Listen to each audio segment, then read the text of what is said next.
नमस्कार, मैं हूं आप सबके साथ सोनाली सिंह। आप देख रहे हैं न्यूज 18 बिहार झारखंड का खास बुलेटिन। खबर 1 मिनट 60 सेकंड में खबरों की तह तक करेंगे विश्लेषण। सबसे पहले खबर दरभंगा ब्लास्ट में पूछताछ से जुड़ी है।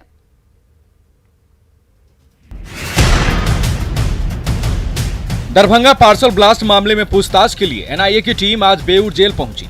जेल में ही आरोपी सलीम से 3 दिनों तक पूछताछ की अनुमति मिली है। एनआईए ब्लास्ट से जुड़े और सूत्रों को तलाशने की कोशिश में जुटी है। दरभंगा पार्सल बम ब्लास्ट के आरोपियों इमरान और नासिर को न्यायिक हिरासत में बेऊर जेल में रखा गया है। शुक्रवार को दोनों को कोर्ट में पेश किया गया था, जिसके बाद उन्हें न्यायिक हिरासत में भेज दिया गया।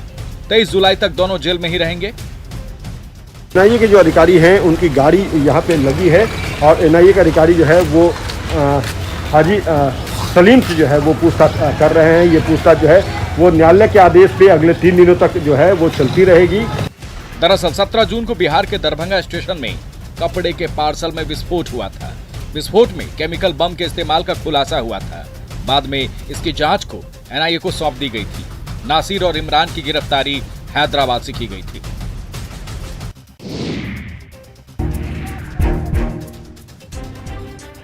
बेतिया के लौरिया के देवरिया गांव में 16 लोगों की मौत मामले में पुलिस ने कार्रवाई तेज कर दी है। 9 लोगों को गिरफ्तार किया गया है, जबकि 6 लोगों को हिरासत में लिया गया है। वहीं जिस घर में मौत हुई है वहां मातम पसरा है। परिजनों के मुताबिक शराब पीने से बिकाऊ मियां की मौत हुई है। हेड कमान है, उन लोगों को इस पर ध्यान देना चाहिए। खाली कह देने से नहीं होता है कि शराब हमारे इसमें रुक गया। कहीं शराब नहीं रुका है, कहीं कुछ नहीं हुआ। सब डिस्ट्रीब्यूट हो रहा है हर जगह से, है ना। हर बंद हो गया है, फिर कागज में बंद हो गया, लेकिन ऐसा कुछ नहीं। लोगों की माने तो गांव में शराब पहले से ही बिक रहा है। बेतिया में 16 लोगों की मौत हो गई। प्रशासन की टीम देवराज देवरिया गांव में मौजूद है, जहां अलग अलग जगहों पर छापेमारी कर रही है। इस घटना के बाद प्रशासनिक महकमे में हड़कंप मचा हुआ है। प्रशासन भले ही शराब से हुई मौत की पुष्टि नहीं कर रहा हो, लेकिन गाँव के लोग कह रहे हैं कि शराब पीने से ही सभी लोगों की मौत हुई है। बिहार में इन दिनों भीड़ तंत्र हावी दिख रहा है। ये उग्र भीड़ कभी किसी चोर को पीटना शुरू कर देती है तो कभी प्रेमी जोड़े पर अपना कहर बरपाती है, और अब इसके शिकार पुलिस वाले भी हो रहे हैं। पुलिस को खदेड़ती हुई ये तस्वीर कटिहार की है, जहां भीड़ का गुस्सा पुलिस वालों पर दिख रहा है। तस्वीरों में आप देख सकते हैं कि कैसे पुलिस को ये भीड़ दौड़ा रही है। हमले में एक पुलिसकर्मी घायल हो गया है, जबकि दूसरे कई पुलिसकर्मियों को जान बचाने के लिए मौके से भागना पड़ा। बताया जा रहा है कि जमीन विवाद में 2 पक्षों में मारपीट और गोलीबारी हुई, जिसके बाद पुलिस की टीम मौके पर आरोपियों की गिरफ्तारी के लिए पहुंची थी, जहां पुलिस और पब्लिक के बीच झड़प शुरू हो गई। उसके बाद उग्र भीड़ ने पुलिस पर हमला करना शुरू कर दिया। ग्रामीणों ने एएसआई विजय कुमार के साथ मारपीट की। हिंसक भीड़ को देखते हुए कई पुलिस वाले मौके से पीछे हट गए। मामला कदवा थाना क्षेत्र के सोनाली बाजार का है, जहां भीड़ का ये गुस्सा देखने को मिला।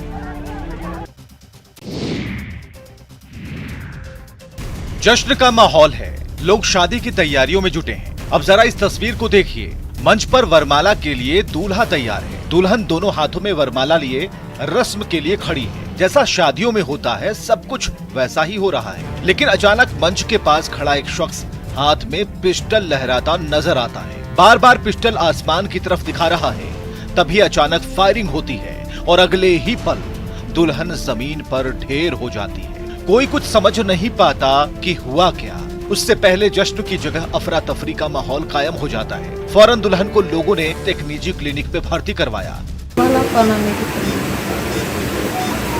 क्या हुआ?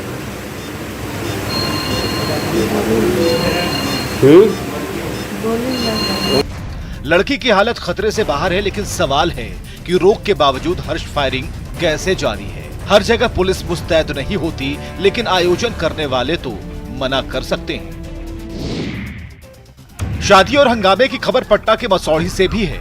यहाँ फायरिंग भले न हुई हो, लेकिन दूल्हा फरार जरूर हो गया। दरअसल प्रेम प्रसंग के बाद प्रेमी युगल ने शादी कर ली, लेकिन विदाई के समय रास्ते में ही दुल्हन को छोड़कर दूल्हा फरार हो गया। मामले को प्रेम प्रसंग के साथ अपहरण से जोड़कर देखा जा रहा है।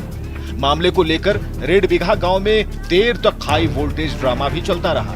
दरअसल प्रेमी को अगवा कर शादी कराई गई और फिर उसे प्रेमिका के साथ विदा किया गया। तभी बीच रास्ते में वो लड़की को छोड़कर फरार हो गया।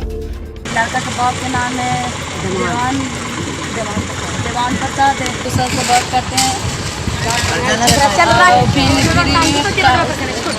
बुलाता था। पीड़ित दुल्हन ने धनरुआ थाने जाकर अपनी आपबीती सुनाई, लेकिन लिखित शिकायत दर्ज नहीं कराई गई है। बताया जाता है कि प्रेमी साहिल कुमार, जो रेड बिघा गांव का रहने वाला है, उसका संबंध खड़ी चक्रमासी गांव की सरिता के साथ 2 साल से चल रहा था। छपरा और सिवान के गांवों से कई युवक रोजी रोटी की तलाश में ईरान गए हैं। इन युवकों के साथ उत्पीड़न की खबरें भी आती है। छपरा के प्रणव और उनके 5 साथी भी ईरान में फंसे हुए हैं। अब सोशल मीडिया के जरिए भारत सरकार से मदद की गुहार लगा रहे हैं। ये सभी युवक एक एजेंट के जरिए नौकरी करने ईरान गए थे, लेकिन वहां उन्हें ड्रग्स तस्करी के झूठे केस में फंसा दिया गया।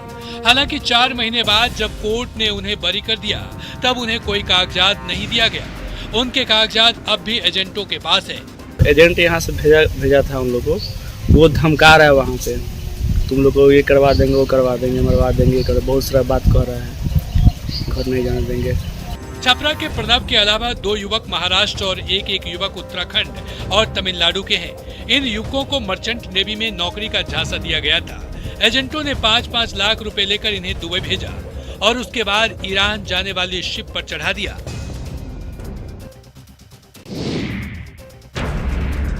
पलामू के गोदरमा गांव की एक महिला ने घर पर 1 बच्चा और प्राइवेट हॉस्पिटल में 3 बच्चों को जन्म दिया, लेकिन 6 दिन के अंदर 4 बच्चों की मौत हो गई। परिजनों ने प्राइवेट हॉस्पिटल पर इलाज में लापरवाही करने का आरोप लगाया है। महिला के पति ने आरोप लगाया कि अगर डॉक्टर्स ने सही से देखभाल और इलाज किया होता तो आज 4 बच्चे जिंदा होते। ऑपरेशन करने के बाद हॉस्पिटल ने तुरंत डिस्चार्ज कर दिया, जिसके बाद परिजन बच्चों को इलाज के लिए गढ़वा ले गए, लेकिन बच्चों की मौत होने लगी। बोला कि यहाँ नहीं हो पाएगा, जल्दी से लेके आप सरकारी डॉक्टर में भागिए। फिर वहाँ से भागे हम गढ़वा में भर्ती किए शीशा में। वहाँ 4 लड़का के पैक हुआ। उसके बाद 10-15-20 मिनट में एक लड़का एक लड़की गुजर चुका। महिला की स्थिति को देखते हुए उसे डॉक्टर्स ने मेदिनी नगर MMCH रेफर कर दिया, लेकिन सहिया महिला को लेकर प्राइवेट हॉस्पिटल लेकर चले गए थे।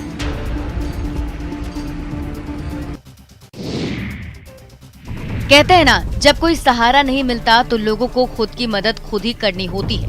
कुछ ऐसा ही देखने को मिला है बांका जिले के सदर अनुमंडल के अमरपुर में, जहां दौना सज्जादपुर के लोगों को बिलासी नदी की वजह से भारी परेशानी का सामना करना पड़ता था।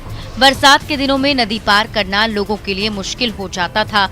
मूसलाधार बारिश होने से नदी का जलस्तर जब बढ़ जाता है तो लोग यहाँ जलकैदी बन जाते हैं। लोगों का आवागमन पूरी तरह से बाधित हो जाता है। लोगों ने कई बार पक्का पुल बनाने की मांग उठाई, जनप्रतिनिधियों को अपनी समस्या से रूबरू भी कराया, लेकिन बार बार गुहार लगाने के बाद भी उनकी समस्या का निदान नहीं किया गया। 10 बार नापी कराया है, 10 बार से कम नहीं नापी कराया। जब इलेक्शन आता है 2 दिन पहले नापी कराता था, कभी आज तक हम लोगों पे कोई ध्यान नहीं दिया। बहरहाल यहाँ के लोगों ने तो खुद की मदद खुद कर ली, लेकिन सवाल उठता है कि जिस प्रतिनिधि को लोग अपनी समस्या के निदान के लिए चुनते हैं, वो उनके लिए काम क्यों नहीं करते। झारखंड में पानी रोको पौधा रोपो अभियान जोरों शोरों से शुरू किया गया। कोशिश ये थी कि ज्यादा से ज्यादा धान की रोपाई की जाए। इसे बिरसा हरित ग्राम योजना का नाम दिया गया, लेकिन पानी रोको पौधा रोपो ग्राम योजना की रफ्तार धीमी पड़ गई है। मॉनसून को ध्यान में रखकर बनाई गई ये योजना अपने समय से करीब 1.5 महीने देरी से चल रही है। योजना के तहत जहां गड्ढों में पौधारोपण का कार्य पूरा हो जाना चाहिए था, आज वहां सिर्फ और सिर्फ गड्ढे ही गड्ढे दिख रहे हैं। विभाग के अनुसार भी योजना की रफ्तार धीमी ही है। रांची जिले के कांके स्थित उलातू पंचायत की स्थिति देखिए। इसमें कोई मजदूर करना नहीं चाहते हैं, इसलिए कि बहुत कम मजदूरी है। आज के दिन में बाजार में जाके वो लोग उससे ज़्यादा कमा लेते हैं, 400-500 रुपये एक दिन में कमा लेते हैं, और ये आपका इसमें 225 रुपये मात्र लोग को यहाँ से दिया जाता है। प्रचार प्रसार के साथ योजनाएं शुरू तो हो जाती हैं, लेकिन धरातल पर पहुँचते पहुँचते दम तोड़ देती हैं। ये योजना भी उसी ओर जा रही है। गांव और गरीबों का विकास हो, इसके लिए सरकारें काम कर रही है, लेकिन आजादी के 7 दशक बीत जाने के बाद कई गांव विकास से महरूम हैं। नवादा जिले के रोह प्रखंड का अजय नगर भी उनमें से एक है, जहां आज भी मूलभूत सुविधाओं का अभाव है। गांव जाने के लिए एक सड़क भी नहीं बन सकी। पहाड़ के तलहटी में बसे इस गांव में पानी की भी समस्या है। गर्मी के दिनों में गांव के कुएं पर ही लोगों को निर्भर रहना पड़ता है। सड़क नहीं होने की वजह से कई बार दिक्कतों का सामना करना पड़ता है। यहाँ के बच्चों को शिक्षा के लिए बस प्राथमिक स्कूल है। गांव के अधिकतर मकान मिट्टी और फूस के ही बने हुए हैं। समस्याओं के निदान के लिए गांव वालों ने हर जगह गुहार लगाई। हम लोग बरसात में जीना मुश्किल हो रहा है। हम लोग का मतलब अगर कोई बीमार पड़ता है तो खटिया पर टांग के ले जाते हैं। रोड का समस्या यहाँ नहीं है, रोड है ही नहीं। इलाका पहाड़ी होने की वजह से बोरिंग मुश्किल है। हालांकि मामले की जानकारी देने के बाद बीडीओ ने समस्याओं के निपटारे की बात कही है। जिस आयुष्मान योजना की शुरुआत देश भर में झारखंड की राजधानी रांची से शुरू हुई थी, आज उसी धरती पर आयुष्मान योजना सिसकती और रेंगती नजर आ रही है। हाल ये है कि गरीब मरीजों की सिसकियां निजी अस्पतालों के मुनाफे के नीचे दबने को मजबूर दिख रही है। रांची के इटकी के रहने वाले दिनेश और नकुल की मां का इलाज आयुष्मान के तहत ही नवंबर 2019 में रांची के पिस्का मोड़ स्थित सिटी ट्रस्ट अस्पताल में हुआ था। अपेंडिक्स की बीमारी को पैंक्रियाज में पथरी बताया गया और जब हालत बिगड़ गई तो रिम्स रेफर कर दिया गया। तो आयुष्मान योजना के तहत 2 बार इलाज करने से इनकार करते हुए उनसे 70,000 रुपए ले लिए गए। परिजनों के इस आरोप पर जब हमने सिटी ट्रस्ट अस्पताल के कर्मियों और डॉक्टरों से बात करने की कोशिश की तो कई मामले खुलकर सामने आए, लेकिन अस्पताल के चिकित्सक डॉक्टर MN सिंह कैमरे को देखते ही अपने चैम्बर से बाहर निकलते नजर आए। एक रास्ता बंद होता है तो कई दूसरे रास्ते खुलते हैं। इसका उदाहरण है राकेश पटेल। गोपालगंज के राकेश का कमाई का जरिया बंद हुआ तो लॉकडाउन के दौरान एक इंडस्ट्री खोल दिया। आज राकेश अपने गांव मोहल्ले के 10 नौजवानों को रोजगार भी दे रहे हैं। सिद्धवलिया के बतेरदेह निवासी राकेश की बहाली मगध यूनिवर्सिटी में गेस्ट प्रोफेसर के तौर पर हुई थी, लेकिन लॉकडाउन में स्कूल कॉलेज बंद हो गए। अब परिवार चलाने के लिए राकेश के पास कोई चारा नहीं था। बेरोजगारी के दौरान मध्य प्रदेश में अपने एक दोस्त से संपर्क साधा और उसकी मदद से सैनिटरी पैड की एक इंडस्ट्री लगा दी। मैं लो कॉस्ट का, चूँकि बाहर से जो पैड बंद कराता है स्टे फिर उस पर, वो सब बहुत हाई कॉस्ट का रहता है, इसलिए मैं यहाँ बिहार में और गोपालगंज में ही मैं अपना लो कॉस्ट का, सबसे लो कॉस्ट का सैनिटरी पैड, और उससे जो मार्केट में जो है उससे 10 गुना क्वालिटी मेरा अच्छा है, आप तो देख सकते हैं। राकेश लड़कियों को ट्रेनिंग भी दे रहे हैं। यहाँ पर बनाए जा रहे पैड का मटेरियल मध्य प्रदेश से आता है, जिसे अलग अलग तरीके से तैयार किया जाता है। बिहार में लंबे समय तक लॉकडाउन के बाद अनलॉक हुआ और अब स्कूलों में छात्रों के आने की अनुमति दी गई। सरकार के निर्देश के बाद बिहार में शैक्षणिक संस्थान खोल दिए गए, लेकिन बच्चों में कोरोना का डर खत्म नहीं हो रहा है। राजधानी के मिलर हाई स्कूल में शनिवार को भी एक भी बच्चा स्कूल नहीं पहुंचा, जबकि शिक्षक बच्चों के इंतजार में बैठे दिखे। शिक्षकों की माने तो 50% बच्चों को स्कूल आने की अनुमति है और स्कूल में पूरी तरह से कोविड गाइडलाइन का पालन हो रहा है, लेकिन अभिभावक बच्चों को स्कूल भेजने से डर रहे हैं। ऐसे में कक्षाओं का संचालन नहीं हो पा रहा है। गाइडलाइन को हम लोग पूरा पालन कर रहे हैं, लेकिन जहाँ तक बच्चों के उपस्थिति होनी चाहिए, 50% लड़कों को आना था, बताया गया था, लेकिन 10 से 12% शुरुआत में आए, 12 तारीख या उसके आगे। दरअसल कोरोना के मामले लगातार सामने आ रहे हैं। यही वजह है कि अभिभावक बच्चों को लेकर डरे हुए हैं।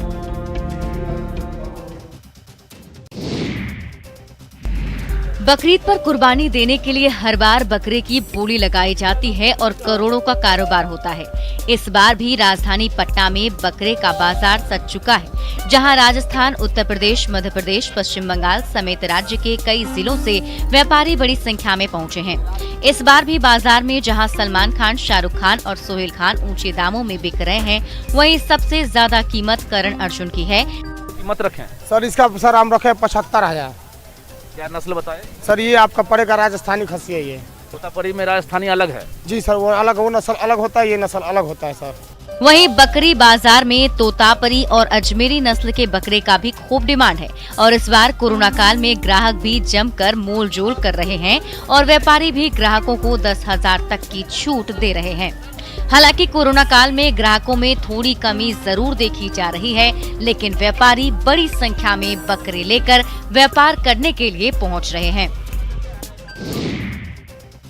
मुजफ्फरपुर में इन दिनों पीएम मोदी का गुल्लक धूम मचा रहा है। लोगों में इसकी डिमांड कुछ ज्यादा ही हो गई है।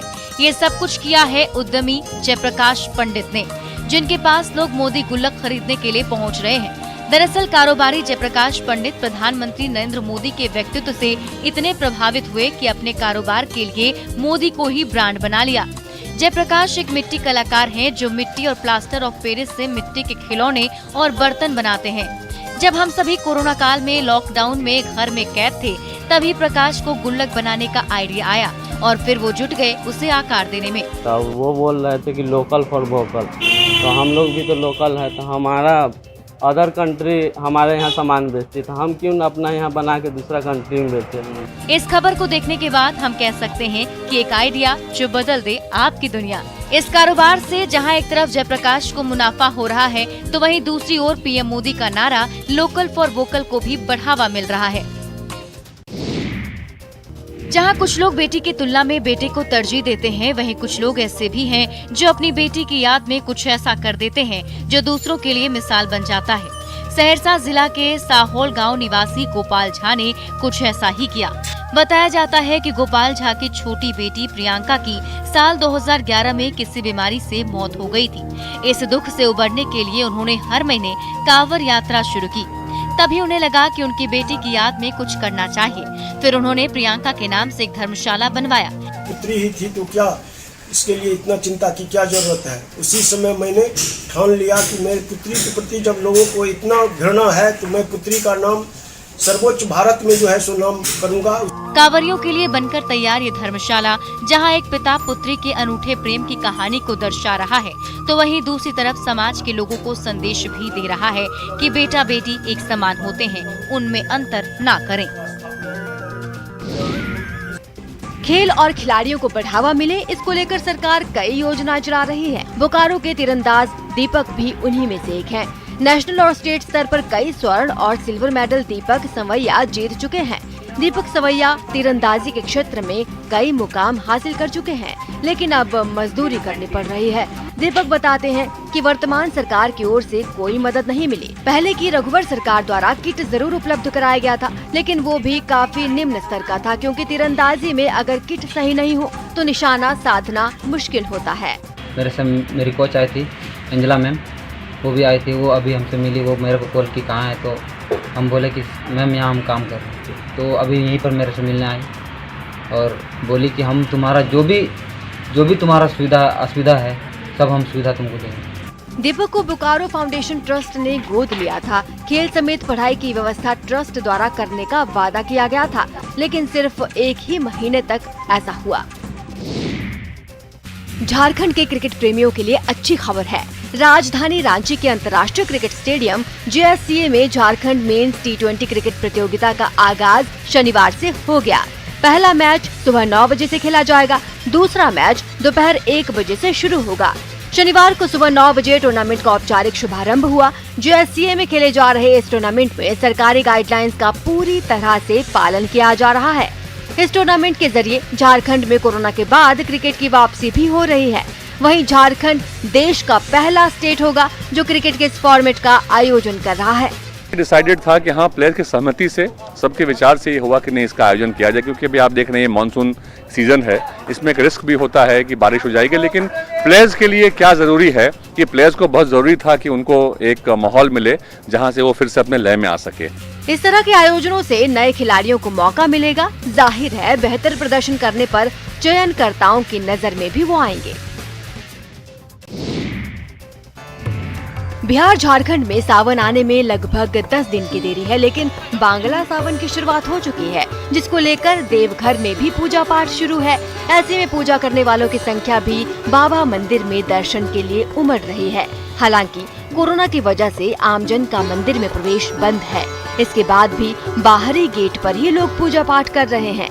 शिवगंगा तट पर भी कई राज्यों से आए श्रद्धालुओं की भीड़ उमड़ रही है, जहां लोग स्नान कर रहे हैं। कई श्रद्धालुओं को मंदिर बंद होने की जानकारी ही नहीं थी। ऐसे में वे दर्शन करने के लिए बाबा धाम पहुंच गए। बता दें, कोरोना संक्रमण को लेकर मंदिर बंद किया गया है। हर चीज खोल दो लेकिन मंदिर बंद रखो, मंदिर से ही कोरोना फैल रहा है उन लोग के हिसाब से, और ये बहुत ही निराशाजनक है। कोरोना की वजह से बीते साल श्रावणी मेले का आयोजन नहीं हुआ था। इस साल भी संभावना ना के बराबर दिख रही है, लेकिन जानकारी के अभाव में श्रद्धालु पहुंच जाते हैं।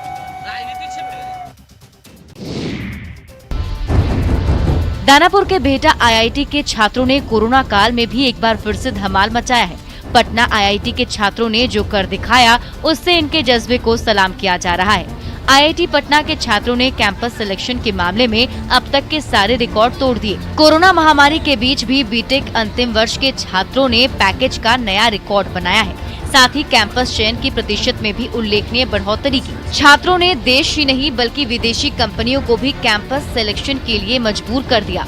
शैक्षणिक वर्ष 2020-21 के लिए छात्रों को 235 प्लेसमेंट ऑफर मिले। कुल मिलाकर संस्थान के 140 बीटेक और 36 एमटेक छात्रों को इस महामारी के बीच बहुराष्ट्रीय कंपनियों से नौकरी के प्रस्ताव मिले हैं। कुल 187 स्टूडेंट्स को 235 ऑफर मिले हैं। उनमें से कुछ को 54.57 लाख रुपए सालाना तक के पैकेज की पेशकश की गई है। कोविड के बावजूद छात्रों के इस धमाल से हर कोई खुश है और सभी लोग छात्रों की सराहना कर रहे हैं।